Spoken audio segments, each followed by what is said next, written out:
Assalamualaikum warahmatullahi wabarakatuh. Waalaikumsalam. Izin dulu kami dari mahasiswa UHAMKA ingin mewawancari Ibu sebagai wali kelas Danis. Jadi pertama akan dimulai dengan Nina. Bu, bagaimana kemampuan Danis itu di kelas kayak dari aspek dia mengutarakan ekspresinya atau keinginannya secara verbal atau dengan cara lain? Untuk Danis sejauh ini untuk penguasaan materi secara akademik ya, memang tidak seperti pada umumnya. Nah, karena memang juga kalian bisa lihat sendiri, tahu sendiri ketika dia berinteraksi pun kadang menangkap percakapan, menangkap informasi atau pertanyaan yang kita sampaikan kadang agak nyambung kan, responnya suka hal yang lain gitu ya, tidak sesuai yang kita harapkan. Jadi tentunya memang masih ada kendala lah, tentunya masih ada keterbatasan untuk pemahaman materi secara akademik. Tapi kalau saya perhatikan sebetulnya ada hal-hal yang sebetulnya dia juga sudah, alhamdulillah sudah bisa kuasai. Waktu awal-awal bertemu sama Danis itu saya coba tes membaca, alhamdulillah dia lancar membaca. Kemudian menulis, alhamdulillah juga nggak ada masalah menulis, bahkan tulisannya rapi, dia bagus ya. Jadi untuk menulis, membaca, alhamdulillah sudah lancar. Cuma ya memang untuk penguasaan secara akademik materi pembelajaran memang Danis kurang, dan memang dari hasil pemeriksaan tes IQ yang sempat diberikan informasinya sama orang tua itu memang di bawah rata-rata. Coba saya tanya juga apa sih kategorinya untuk Danis setelah diperiksakan, ya kan sudah sempat konsultasi dengan psikolog. Jadi kategorinya itu autism. Autism spectrum disorder. Aku juga jujur aja sih untuk klasifikasi hal yang seperti itu masih awam banget, tapi alhamdulillahnya karena dia sudah punya dasar-dasar seperti membaca, menulis, dia sudah kuasai, ya saya cuma berusaha untuk kasih sesuai apa yang sepertinya dia mampu untuk kuasai aja. Jadi nggak mau memaksakan seperti pembelajaran yang harus dipahami oleh teman-teman. Cuman memang kadang saya masih ingin berusaha mencoba. Jadi kadang kalau ada PR, ada tugas, saya selalu infoin ke temennya yang rumahnya dekat, kalau enggak langsung ke orang tuanya gitu kan, di grup, melalui grup saya share ada tugas seperti ini memang dikerjakan, termasuk Danis pun alhamdulillah mamanya cukup responnya cukup aktif. Jadi alhamdulillah kadang mengumpulkan, tapi kadang juga enggak gitu.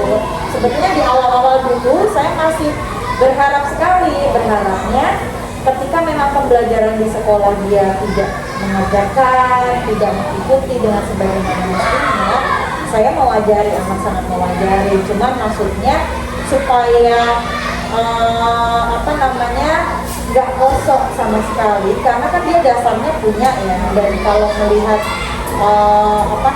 cerita dari orang tua, bahkan dia bisa merekam informasi yang luar biasa secara audio ataupun visual kan, dari film dia bisa menghafalkan kru, dia kan nama-nama kru dia selalu hafal semuanya, bahkan masya Allahnya tulisan Cina, tulisan bahasa asing itu dia bisa kuasai, dia bisa tuliskan kembali. Berarti kan sebetulnya ada proses mengingat memori yang cukup Iya, kuat juga, asalkan mungkin memang ya saya nggak tahu ya kenapa Danis bisa hafal banget, apa memang dia berulang kali nonton film itu makanya dia hafal, atau dia sekali lihat gitu kan.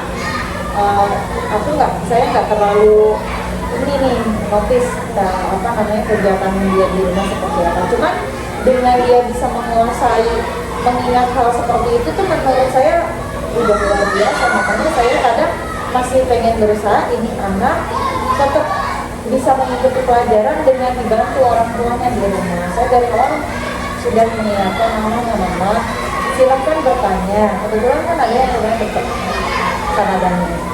Silahkan bertanya ke temannya. Saya sudah memberikan pesan ke anak-anak khususnya yang rumah dekat sama Danis. Kalau mamanya bertanya tentang tugas, tentang pelajaran di sekolah, kalian jawab ya. Biar Danis ikut belajar walaupun mungkin di rumah bisa dibantu sama ayah bundanya gitu. Jadi kalau misalkan ada tugas yang dikumpulkan, Danis tetap bisa mengikuti gitu kan. Apapun hasilnya nggak apa-apa, yang penting seenggaknya dia tetap ada lah gitu, input pembelajaran yang bisa dia dapat dari kelas 4. Ya selalu masih sering saya ingatkan untuk orang tuanya yang mungkin kadang atau orang tuanya sibuk atau mungkin orang tuanya punya ya mungkin ada perhatian yang lain ya kan, di rumah udah mungkin dengan kegiatan Danis mungkin ya sehingga nggak terlalu fokus dengan apa yang harus dikerjakan besoknya di sekolah gitu. Yang jelas sih sebetulnya udah selalu saya coba infokan ke mama kalau misalkan temennya nggak ngasih tahu, mama tanya aja, nggak apa-apa. Sempat waktu itu ngomong, itu nggak enak sih Bu kalau tanya-tanya terus gitu kan. Nggak apa-apa, saya sudah infoin ke anak-anak bahwa kalau misalkan orang tuanya Danis nanya, ibunya Danis nanya, minta tolong jawab aja. Jadi kamu nggak usah sungkan, mau tanya sama Isya, mau tanya sama Naura boleh, nggak apa-apa nah. Jadi biar Danis tetap bisa ikut belajar.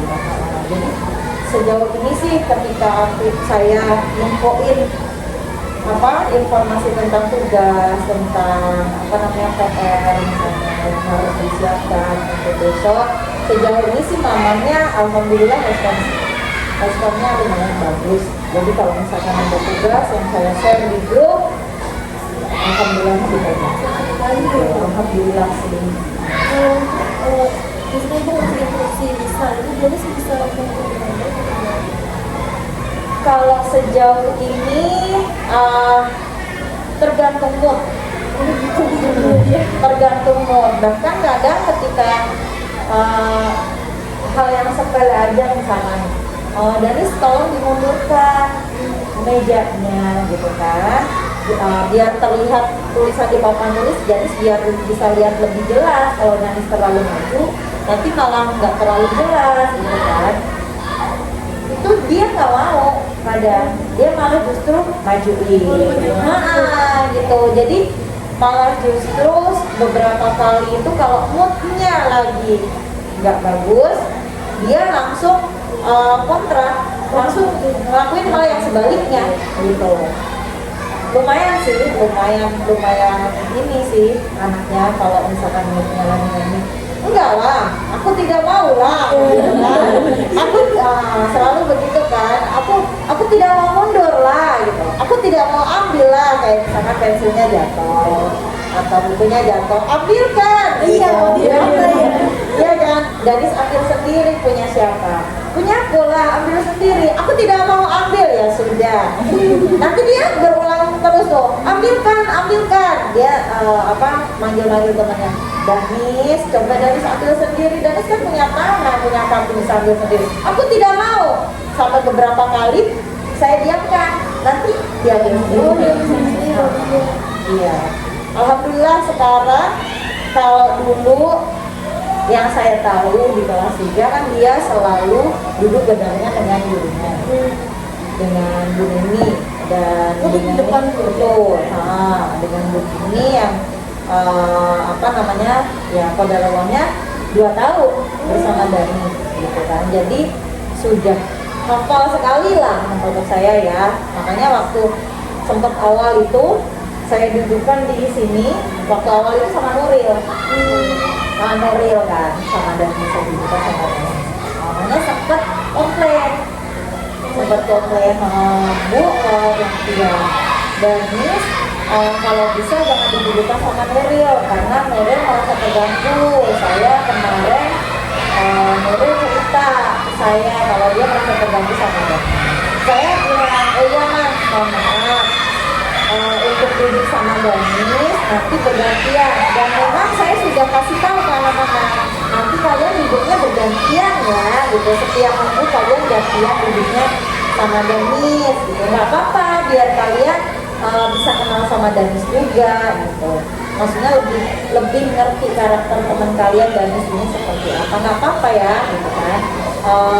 Saya udah ngasih tahu, ternyata malah sempat bilang lagi, iya Bu, kalau di kelas sebelumnya Danis itu duduknya sebelah gurunya gitu, kalau di kelas sebelumnya, jadi nggak ganggu guru yang lain. Tapi saya bilang, Mama, ini saya coba posisikan duduk dengan temannya ya, pasti saya juga nggak akan lepas kalau misalkan memang temannya diganggu, jadi kita coba dulu nanti bergantian.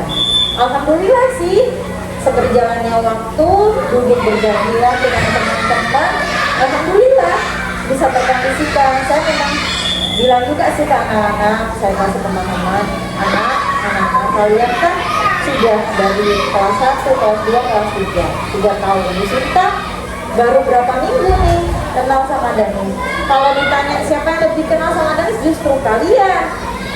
Saya justru khawatirnya karena saya juga baru mengenal Danis ya. Kalau saya dudukkan sebelah saya, nanti saya fokus sama dia aja gitu. Akhirnya perhatian saya, akan lebih banyak ke Danis doang. Saya takutnya seperti itu. Makanya saya bilang karena kalian bantu Bu Sinta, kita bareng-bareng sama Danis bergantian. Kalian kalau yang lebih kenal Danis dibanding Bu Sinta. Dan alhamdulillah sih, saya berikan pengertian anak-anak seperti itu, alhamdulillah anak-anak bisa menerima, bisa mengikuti, dan perkembangannya lagi. Kalau dulu apa-apa diambilkan ke MBG gitu kan, diambilkan lalu nggak mau gitu kan. Saya lagi Danis, MBG-nya ambil sendiri ya gitu. Aku tidak mau, coba dulu, ayo nggak apa-apa tuh teman-teman ambil sendiri. Nggak mau tuh dia, Danis dikembalikan ya tempat MBG-nya, nggak mau dia, masih aja ditaruh, bahkan ditaruh ke meja temennya. Oh gitu. Gitu, iya, ditaruh di seberangnya gitu kan. Saya kembalikan lagi sampai itu dilempar. Terus saya bilang, iya Mama, saya bilang mohon dan dilatih di rumah untuk mengembalikan peralatannya sendiri ya. Sudah Bu, kata mamanya begitu. Kalau di rumah makan itu piringnya taruh sendiri di dapur gitu. Terus dinasehati langsung tuh, seperti saya makan itu langsung dinasehati. Danis kan di rumah sudah pintar, sudah naruh piring sendiri ke dapur. Ayo ini tempat MBG-nya ditaruh sendiri ya, gitu kan. Terus aku tidak mau, masih kontra terus, tapi seberjalannya waktu saya tetap taruh di situ, sekali 2 kali dia tinggal ya udah, akhirnya sudah abang MBG-nya datang ya mau nggak mau kita ambil karena dia nggak mau kembaliin. Tapi berhari-hari saya coba untuk ayo ambil sendiri, ayo letakkan sendiri, alhamdulillah awalnya dia ngomongnya nggak mau. Tapi saya biarkan, pokoknya biarin, nggak usah diambilin, nggak usah dikembaliin, biarin dia, kita latih dari biar bisa tanggung jawab sendiri. Alhamdulillah, jadi walaupun di awal keadaan dia, aku tidak mau ambil, kata saya aja bahwa aku tidak mau ambil, tapi kita biarkan, nggak harus selalu kita respon dengan apa maunya dia, kita coba latih. Alhamdulillah bisa sih, sedikit demi sedikit. Untuk pipis itu Danis di rumah? Iya, kalau untuk pipis karena apa ya namanya, dari kelas 3 sudah dibiasakan seperti itu. Aku nggak tahu, saya nggak tahu sih awal ceritanya, kronologinya kenapa dia di sana. Mungkin kalau saya ini ya, mungkin karena di sini pintu apa namanya, pintu kamar mandi yang laki-laki itu, pintu kamar mandi anak-anak itu agak susah dengan jarak dengan ini. Betul, sempit banget. Jadi kayaknya mungkin dia merasa kesusahan di sana, mungkin ya, mungkin awalnya seperti itu, makanya dia nggak susah, dia mungkin optionnya ke sana. Saya juga nggak tahu sih kronologinya dulu awalnya sampai diputuskan untuk ke sana itu, saya nggak tahu. Cuman Dennis bilang Dennis kalau pipis nggak mau ke toilet gitu. Dennis pipisnya ke sana ke kali, nanti suka diantarin sama temennya gitu kan. Ya alhamdulillah sih teman-temannya peduli ketika dia pipis, ketika dia memang butuh bantuan atau hal seperti itu. Teman-temannya tanggap sih, ditungguin sampai dipastiin cuci tangan. Kemarin sempat nggak mau cuci tangan, udah nih belum cuci tangan, bisa nggak salaman kalau dari salaman lah, nanti kalau pulang nggak boleh. Oh iya, dia kalau itu suka di depan dia. Cuci tangan, akhirnya ya mau nggak mau dari cuci tangan dulu. Awalnya ya begitu, selalu ada kalau misalkan lebih seringnya begitu sih. Lebih seringnya ketika kita memberikan instruksi, dia selalu kontra. Tapi saya coba latih untuk tidak memaksakan, tapi coba kita ini lagi, ayo Dennis pelan-pelan, lama-kelamaan ya akhirnya mau, walaupun awalnya dia kontra tuh awalnya. Kamu juga tahu dari orang tuanya ya, kemarin pas wawancara orang tuanya bilang kalau Dennis begitu di kali, nggak mau dia di kamar mandi. Iya. Nanya nggak kenapa? Nanya, katanya dia nggak suka di kamar mandi, tapi udah jelas ya, belum jelas ya. Ya mungkin awalnya seperti itu, mungkin dia kesusahan mau nutup, dia kesusahan mau keluar karena memang sempit ya, jadi mungkin itu. Tapi iya nih, soalnya ibunya bilang kok di rumah kenapa di kamar mandi. Iya. Ya mungkin karena kondisinya kamar mandinya kurang proper gitu. Iya. Iya betul.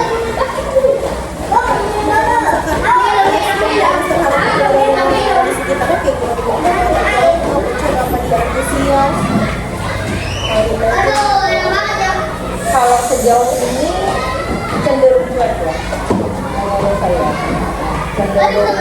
cenderung bahkan sampai sejauh ini pun, makanya saya sering Dennis ganti-gantian kan, ini temannya tahu nggak namanya siapa?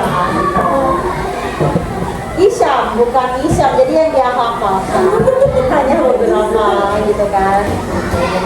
Jadi dia nggak terlalu aware dengan teman-temannya yang namanya banyak juga dia sampai selama 3 tahun ini tuh nggak hafal dengan nama teman-temannya. Makanya sering saya bilang, ini namanya Hasbi ya, ini namanya Kalea, nanti dia sebut Kalea gitu, ini tapi kadang ya harus dibiasakan. Nah iya, makanya kadang kalau habis pipis pun juga saya sekarang selalu coba biasain, bilang terima kasih sudah, bilang terima kasih dulu. Siapa tadi yang antar? Isyam, bukan Isyam, itu Adit. Bilang terima kasih sama Adit ya, Adit terima kasih ya, nanti dia ngikutin, Adit terima kasih ya. Memang harus bilang betul, harus dikasih stimulus, harus dipancing.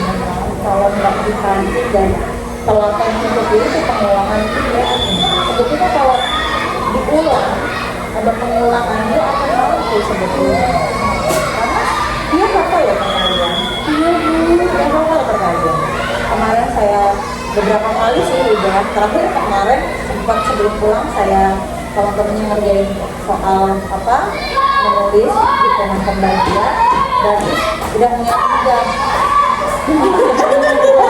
Ya udah, ayo kita tanya jawab dulu ya, Dennis. Coba nih, Dennis, 9 kali 5 berapa? Bisa dulu. Iya, dua itu kan yang saya pas Busita, perkalian menyusun itu yang saya cerita ke ibu. Dia ternyata bisa, terus pas kenal cara ibunya, saya juga ngomong ke ibunya, itu padahal belum saya ajarin loh, kak, gitu. Dia punya kartu perkalian, sepertinya dia sama dari situ. Mungkin baca-baca sendiri. Baca-baca sendiri kayaknya, gitu. Aku juga sebetulnya sih pengen tahu juga ketika dia bisa membaca, ketika dia bisa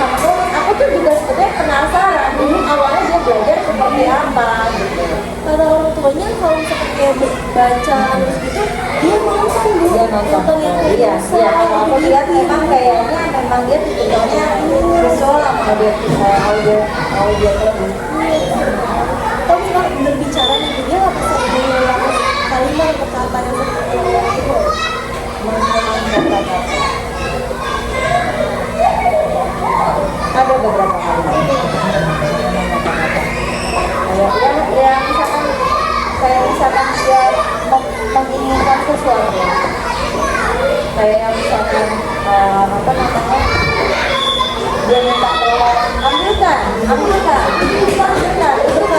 nah ketika keinginannya belum terpenuhi dia akan cenderung mengulangi itu dia akan cenderung kalau misalkan ya sudah kita pulang jam 2 kan jam 3 dan aku tidak mau nanti dia Sinta kita pulang jam 2 kan kita pulang jam 3 jam ini jadi ketika tidak sesuai dengan keinginannya akan ada reaksi pengulangan seperti itu sampai dia merasa mungkin sudah cukup menurut dia sudah capek tapi sejauh ini ketika saya bilang jam 3 dan sekali 2 kali saya jawab nanti kalau dia udah jam 2 lah selalu begitu lebih dari 3 kali aku bilang Tapi dia tidak punya mengganggu yang lain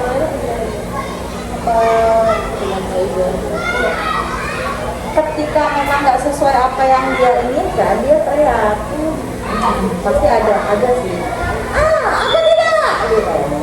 Kayak misalkan Danis dia hobinya kan baru datang jajan dia udah tahu nanti dia makan tuh Danis belum waktunya makan nanti ya saat istirahat makannya ya udah tuh dia diemin Danis tidak boleh makan dulu dia diemin ya kan tapi ketika nggak saya lihat dia makan jadi dia nyolong gitu makannya terus ya udah nih mau di kantin aja apa makannya gue sebentar boleh makan tapi di kantin tidak aku tidak mau di kantin ada teriak tuh terus gimana apa pulang aja daripada nggak bisa makan kalau di sini kan nggak bisa makan kalau di rumah bisa makan sekelas sekarang belajar dulu makanya nanti harus istirahat aku tidak mau pulang gitu. Aku tidak mau pulang jam 3 ada seperti itu jadi ada di awal respon ketika dia nggak suka ada pasti dia ada yang terjadi itu misalnya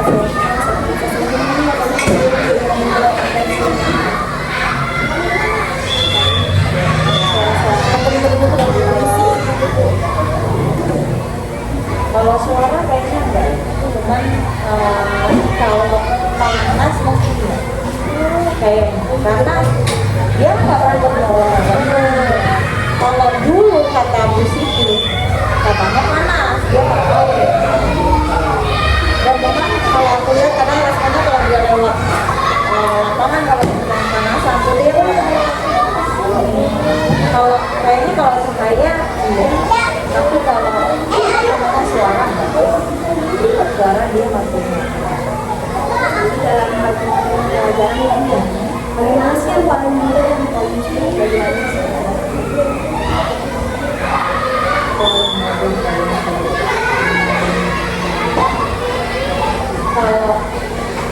Kalau untuk dikategorikan yang paling mudah paling sulit aku nggak bisa terlalu memberikan jawaban yang mutlak gitu ya karena dilihat dari kecenderungan cara dia belajar sih gitu kayaknya memang tipikalnya Danis ini harus menggunakan belajar sedangkan mungkin dari orang tuanya mungkin itu tidak sering dilakukan gitu.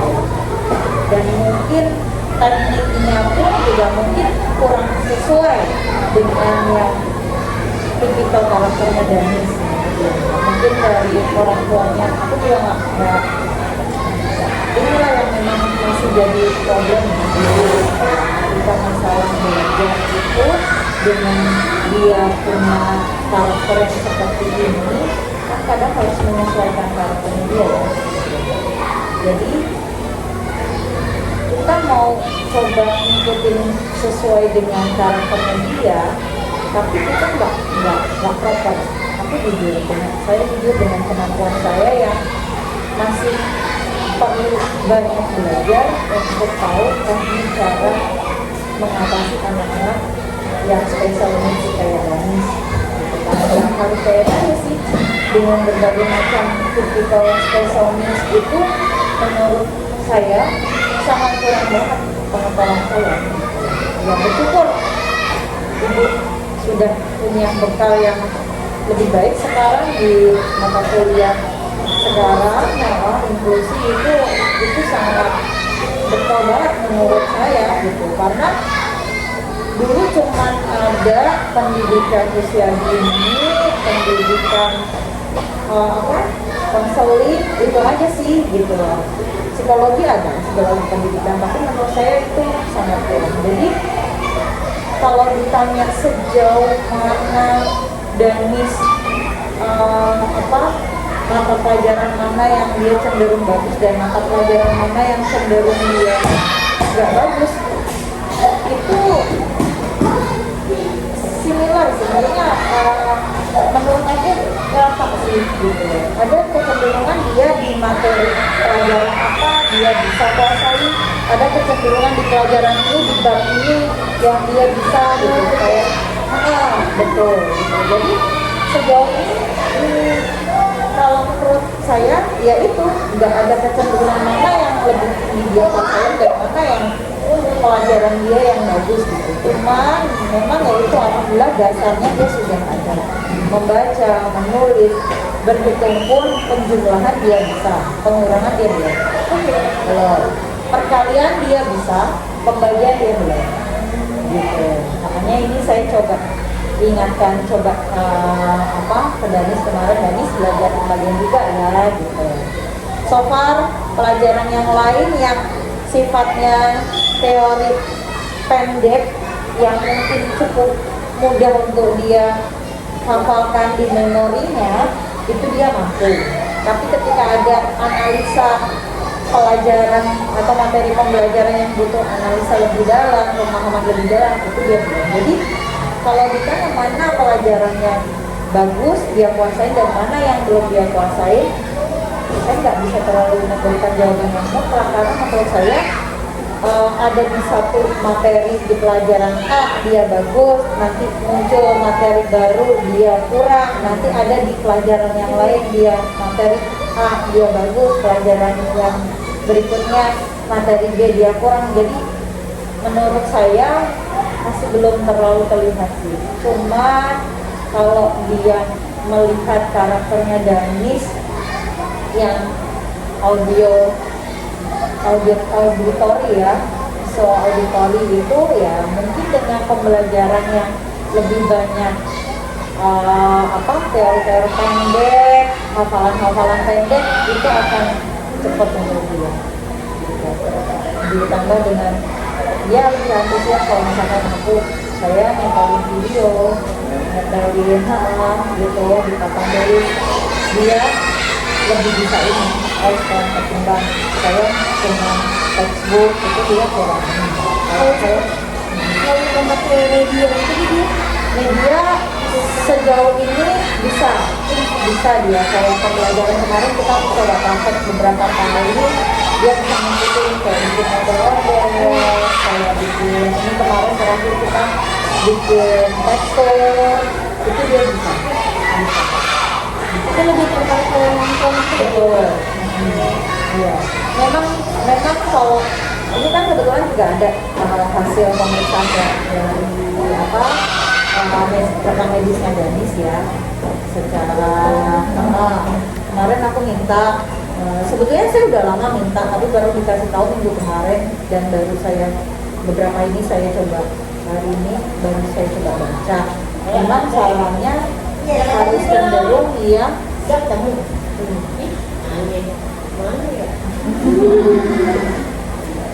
cenderung yang konkret dia belajar, nggak bisa dia hal-hal yang abstrak. Jadi kalau ada materi pembelajaran yang sifatnya memang butuh pemahaman yang di dalam, butuh analisis gitu, dia masih betul. Kalau sekedar menghafal, kalau yang ringan-ringan selalu menghafal gitu, dia masih bisa sih. Ya itu tadi, kalau ada pembelajaran yang kita praktek, ada kita kasih media yang konkret itu dia. Untuk apakah sekolah menjadi pelajaran atau pendampingan bagi Dani? Sekolah sejauh ini yang saya tahu, kalau untuk besar ya, maksudnya ikut unit satu sekolah ini belum terlihat sih. Mungkin personality dari gurunya aja masih kayak ada siswa yang saya di kelas ada ini, saya harus netting sendiri gitu. Kalau untuk yang dari sekolah secara besar, program secara besar dari sekolah ya, dan ini juga sebetulnya yang memang masih istilahnya masih gemas banget aku melihatnya, karena menurut saya masih kurang banget. Bukan saya nggak mau menerima, justru alhamdulillah sih, maksudnya pengalaman yang luar biasa banget ketemu sama Dennis tuh. Di awal memang sempat takut juga nih gimana ya, tapi alhamdulillah seberjalannya waktu ikut belajar juga, jadinya benar-benar rasanya ikut belajar juga gitu. Cuman ya memang kadang di satu sisi ada merasa kayak ini benar nggak yang udah cukup belum untuk kita lakuin gitu. Untuk anak-anak yang mayoritas anak-anak pada umumnya aja kita kadang merasa masih kurang, apalagi untuk kadang masih berpikir kalau misalnya harus gimana, ngajarnya dengan cara seperti apa, kita treatment harus gimana, karena merasa kurang. Jadi kadang tuh merasa kayak ya Anda kan ketemu dengan orang yang lebih punya lebih proper, lebih bisa optimalkan anak-anak yang seperti Dennis ini gitu. Jadi kadang ya lebihnya kita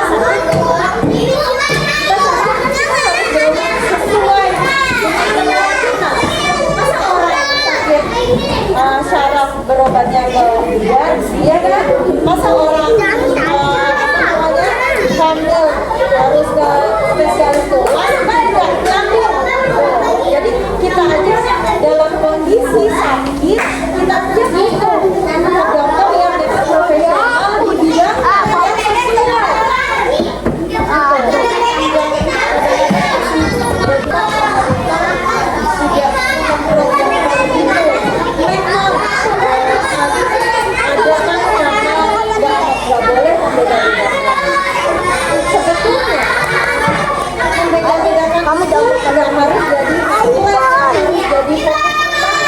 Yang jadi fokus utama pemerintah bagaimana caranya mengoptimalkan memberikan pendidikan yang sesuai dengan kebutuhannya, tapi itu karena sama pemerintah itu yang ada pun kesian dan ada orang tua